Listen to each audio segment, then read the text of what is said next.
There's a powerful Neville Goddard lecture called Our Lord, the Potter, and it's where he teaches something that most people will never hear in church, therapy, or traditional manifestation. Let's talk about it. I'm Brittany, hey, your manifesting mentor. I'm not a coach, I'm not a guru, but I'm a woman who walks the walk and who shares what works. So in Neville's lecture, he says, you are the potter. Your imagination is the clay, and everyone in your world is shaped by the state of consciousness that you hold about them.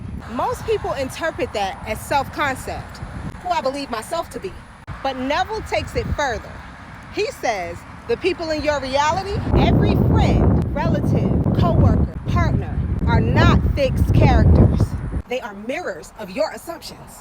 So when someone enters your reality with a story of misfortune, sickness, heaviness, lack, or self-doubt, Neville says, do not affirm it, do not agree with it, do not sympathize with the old state.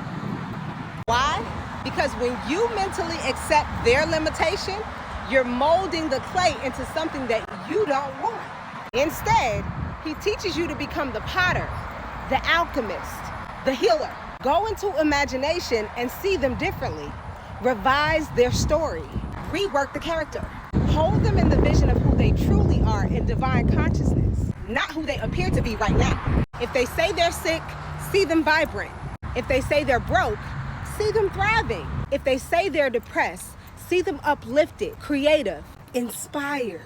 Now, this isn't something that you tell them. Neville made that very clear. This is done internally, because what you imagine with faith reshapes the field. And this is where quantum science validates the mystics. Dr. Joe Dispenza teaches that when you elevate your emotion and combine it with intention, you enter a state of coherence where you can tune into new potentials, not just for yourself, but for other people as well. This is what his changing boxes meditation is all about. And so is his tuning into new potentials meditation. You move someone out of the box of limitation and tune into the version of them that exists in a higher timeline. Neville calls it revision. Dr. Joe calls it shifting potentials. Quantum physics calls it non-local influence. Spirituality calls it prayer. Different languages, same law. And here's what most people don't realize. When you revise the character in front of you, you revise the character within you, how you relate to them, your dynamics, because everyone in your reality is a reflection of your consciousness. When you hold the highest vision for someone else, you're holding the highest vision for yourself.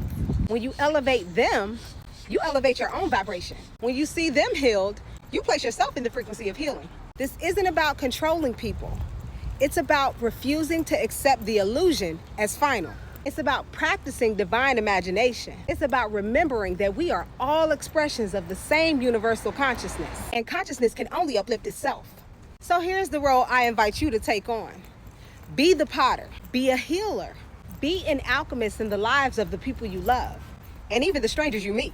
Tell a new inner story when an old one presents itself. See beyond the 3D appearance. Hold a vision of their highest self until you feel the shift inside of you. As Neville said, what you assume to be true will be so.